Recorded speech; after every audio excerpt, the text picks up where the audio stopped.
What's up, everyone? CR2 here. Hope you're doing well wherever and whenever you're watching from.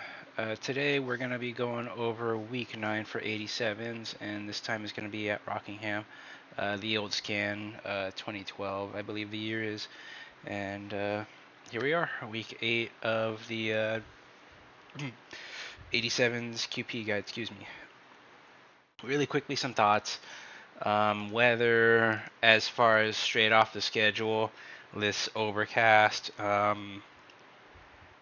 You might see partly cloudy to start your session, but it is likely going to go into overcast by the time race session starts up. And I don't know what track temperature we're going to see. I saw low 80s for the first 2 test sessions I fired up straight from the schedule, and then the most recent 2 test sessions I fired up was 72 and 74 respectively. So you can see 74, you can see low 80s, hell, maybe you get the once in a blue moon, partly cloudy skies with a little more sun, and you might see upper 80s. So really, I don't know what to expect as far as track temperature, so make sure you pay attention to this for your individual race session. 45% on track condition, or track use rather, good middle of the road. I don't want to have these guides at clean track state and these guys will have grip, whereas in your race you have no grip whatsoever. So 45 is nice middle in the road. I've seen as high as 100. I've seen as low as like 10% track use. So just kind of make sure you pay attention to this number here for your race session. Really quickly over my preferences, I like plus 10 for the offset.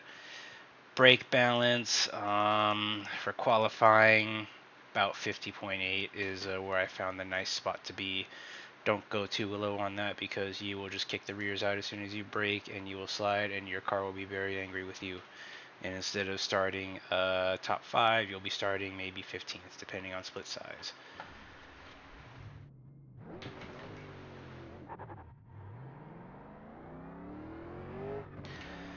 As usual, don't abuse your stuff on your outlap. Keep it under 100 until you straighten out. Set that up in case I screw it up like that. Late at Friday night for me, best time for me to record these guides.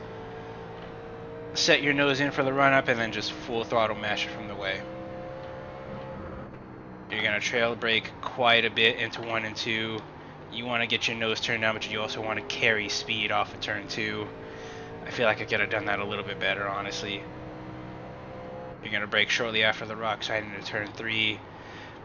Wait until you're rotating and just mash it. You're going to abuse the shit out of your front tires, but this is qualifying. It doesn't matter.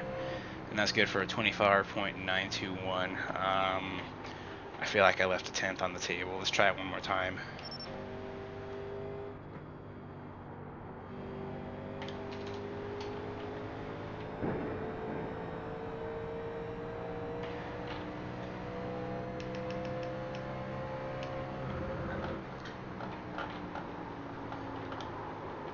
Oh yeah, you see we kick the rears out from braking, and that just kills any speed in this. So I'm very sure 24.9 is very competitive. 24.8s, if hell, even if you can somehow manage a 24.7, trust me, I'm sure you'll be starting pole every freaking time. You see, we kick the rears out and just 4 tire sliding. Your qualifying lap is dead if you do that. So be careful. Don't set your brake bias too low. 50.8, maybe 51.6.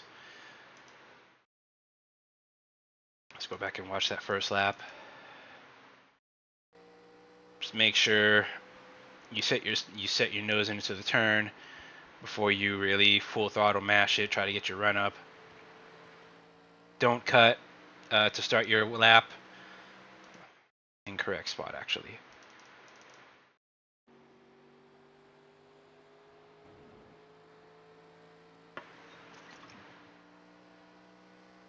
Just get yourself set up nicely. 160 to start your lap. If you're faster than that, you're off to a great start.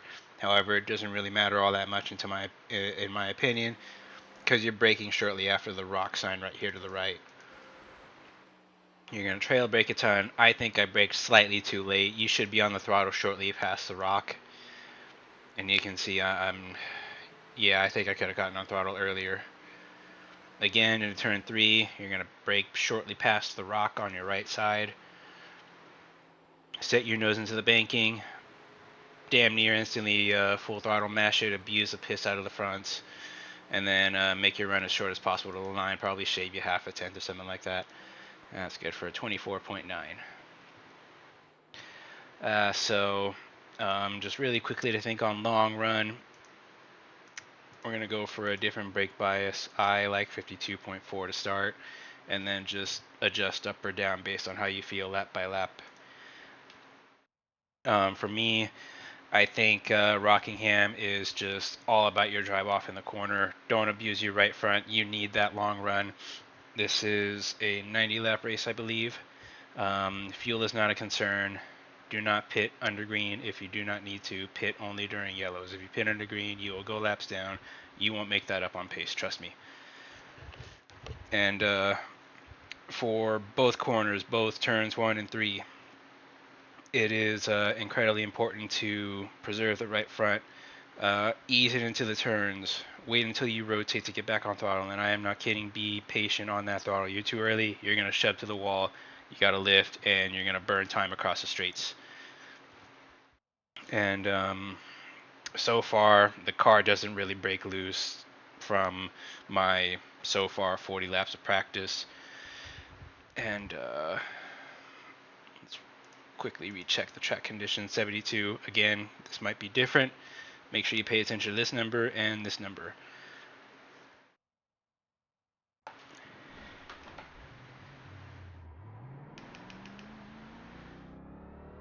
We're going to take it for probably about a 30 lap run. We're going to come in for 2 tires just to sort of mock, say, a late race restart of like lap 70 or something of that sort.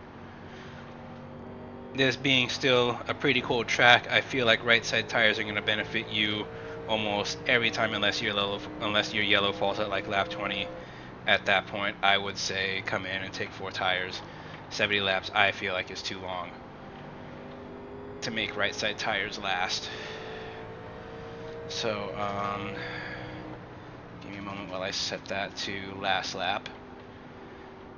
So I challenge you guys to try to identify when I'm getting on the gas too early, what I'm doing wrong off of these turns. I'm not going to announce it. I just want to challenge you guys to learn how to handle this car without my narration for a few laps. So I will shut up for probably 5 laps and just watch what I'm doing. I really invite you to watch what I'm doing.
Brake bias changed to 51.6.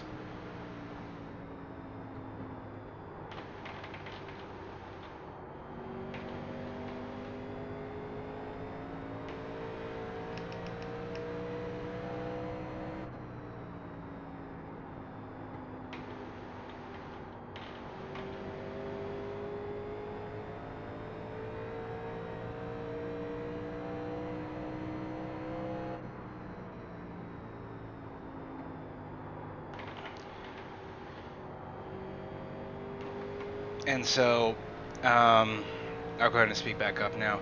Oh, excuse me. I'm very sorry. Still a little bit sick. Just especially take note of when I'm getting back on throttle, how hard I'm getting back on throttle, quickly rather, and especially when I am lifting off and braking. So, as I mentioned to start off the practice run bit, this is all about right front preservation. The car, at least in how it feels so far to me, does not break loose whatsoever. And I'm going to quickly mention the racing line. I really feel like the low line in both turns is the way to go. I'm just going to spitball a little bit in here and how it feels to me. There's just more grip on the low line, not OP to Rockingham 2025 levels. It might just simply be thanks to some rubber buildup on the low line, and maybe in colder air temperatures that kind of rubbered up line holds its grip a little bit better than purely clean track surface. This is at least in just how it feels to me.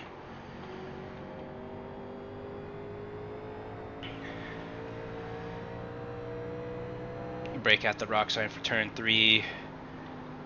Hug the line, not so much hug it, but keep it to the lower half of the banking.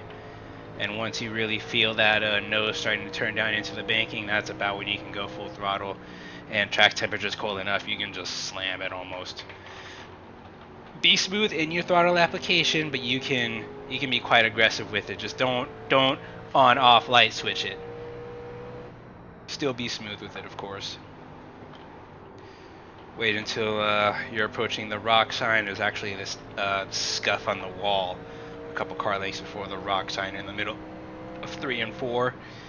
And for 1 and 2, if you want a visual marker, wait until you see this tire scuff right about here. If you see the mouse in your windshield off of turn 2, in your windshield view, not your left side window. That I found is a pretty good visual marker for back on throttle off of turn 2.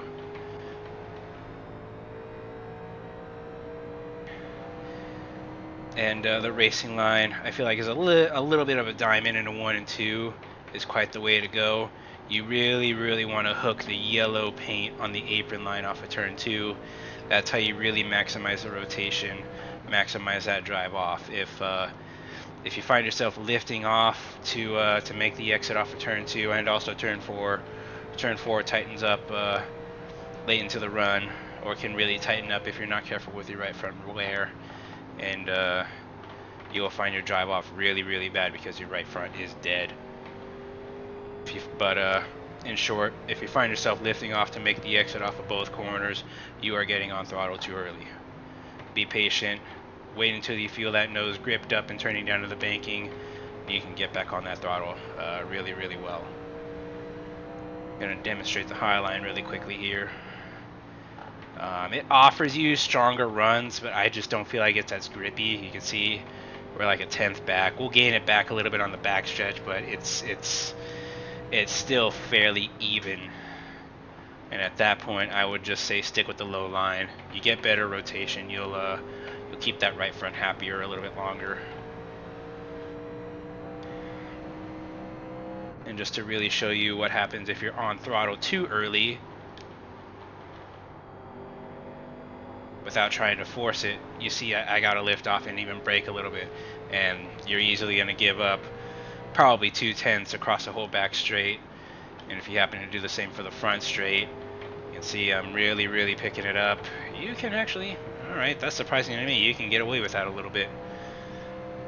But just realize with that trade-off, you're gonna be fast into turn 1, you gotta lift off and brake a little bit earlier. And this does bring up a warning that I do have to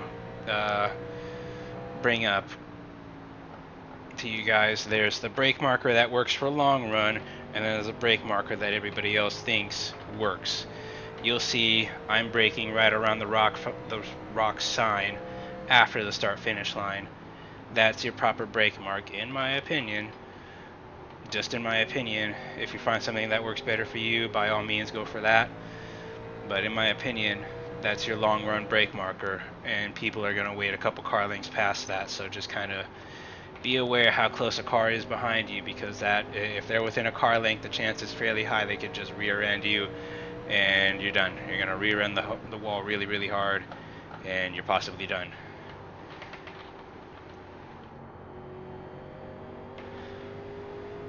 Because cold track temperature, fairly tight setup, it lets you get away with braking a couple car lengths later than you would think is normal. I'm just going to demonstrate that really quickly here. See, we're going to blow past the rock sign, and you can get away with it, but just know possibly after 20 to 30 laps your right front's not going to be happy with you.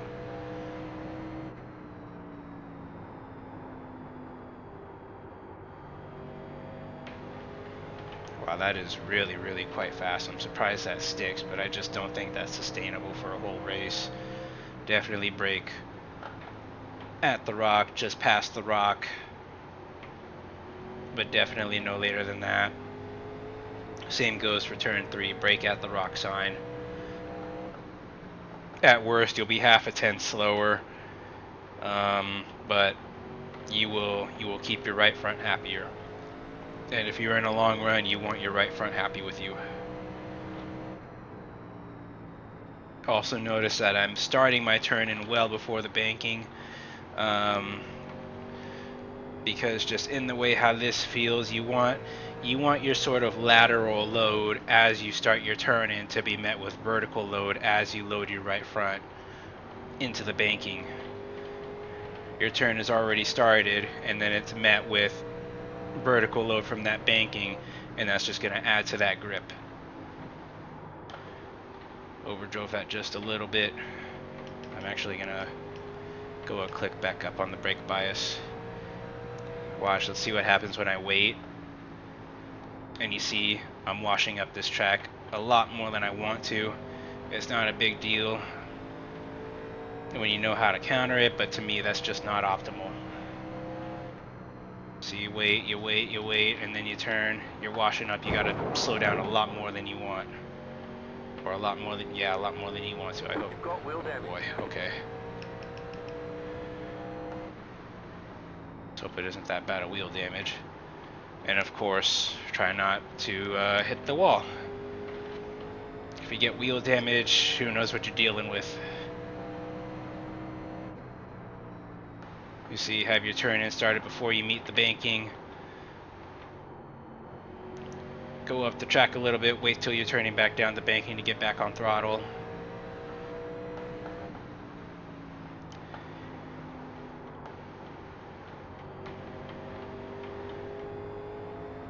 You see, I'm not really being particularly steady with the throttle pedal, but just smooth application. Don't stomp it, you can be aggressive, just be smooth. And then wait until just before you're straightening out your wheel off of turn 2 to go to full throttle. Maintenance throttle. And then back to full throttle. Just about 4 laps away from a 30 lap run. Tires still feel pretty good. So we're just going to do a mock-up caution pit stop again. You have enough fuel to make it the whole race. Do not pit under green if you don't have to. You will not make up the time.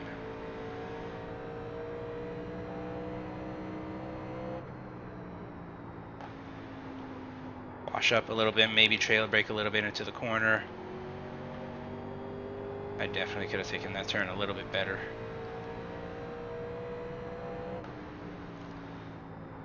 Get your turn in started. Turns 3 and 4 to me kind of feels like is the turn you want to stick to the yellow line a little bit more, but you do have more free choice. Trail brake a little bit, turn it down, back on throttle, and when you have your throttle timing, you can just, as soon as you're back on throttle, you're full throttle until you are slowing down for turn 3.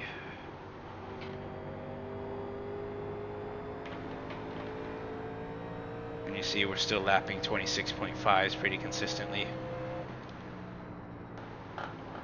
Make sure we don't add any fuel. I definitely don't want more fuel.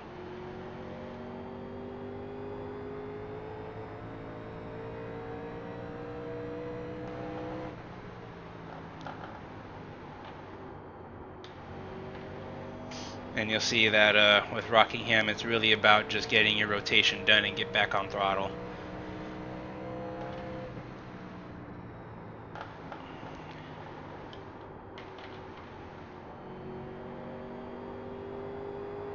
And too early on throttle there, had to lift off a little bit.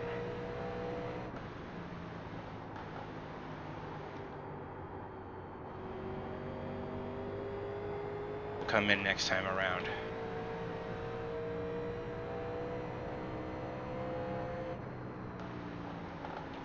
And just know that with next week, the real life NASCAR series do get started up, and damn near everything is going to be at Daytona next week. ARCA all the way up to next gen with the Cup Series car. So I have no idea what participation could look like next week. Either a ghost town or very, very packed because people are coming here and they don't want anything to do with it. With the pack racing, you are not in gear, genius.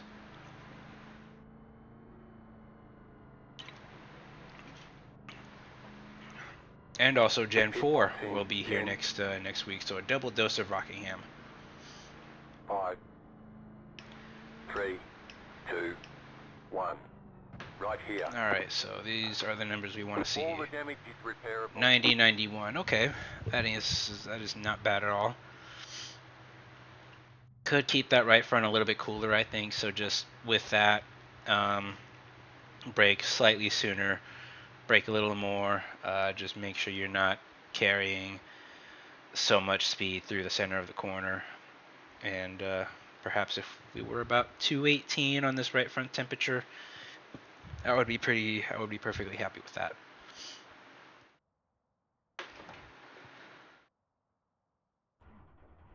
Go, go, go!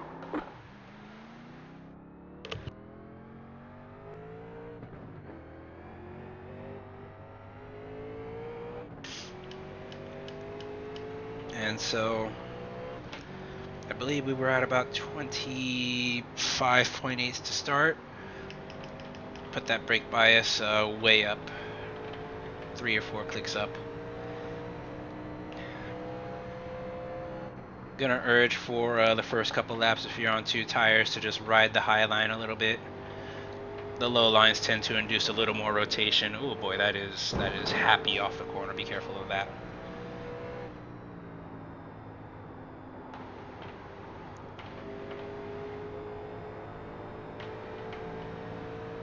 Really, really good natural rotation though.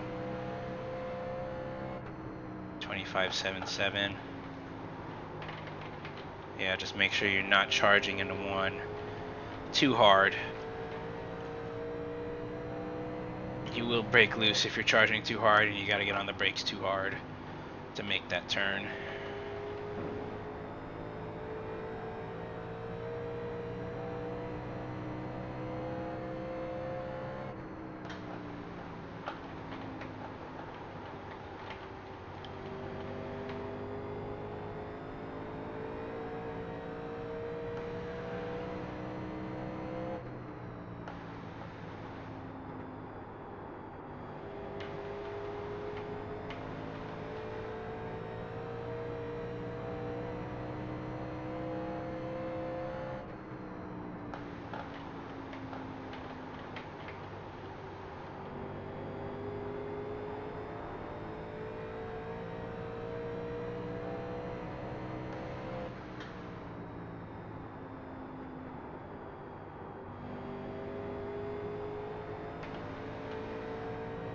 We'll give it one more lap.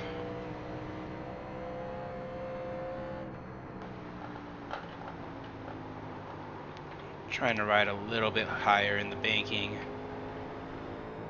There you go. So I think if you do get a caution later than say like lap 45, maybe more like lap 50, I'd just I just know everyone. I have not tested long run on 2 tires. This is just a 5 lap run here. I don't know if there's a crossover point in 2 tires versus 4 tires in a middle to late race caution scenario. I would absolutely say wait until halfway to consider right side tires only. Before that, I want to say a 4 tire change will eventually prevail. But I urge you to test this on your own a little bit more extensively than I have.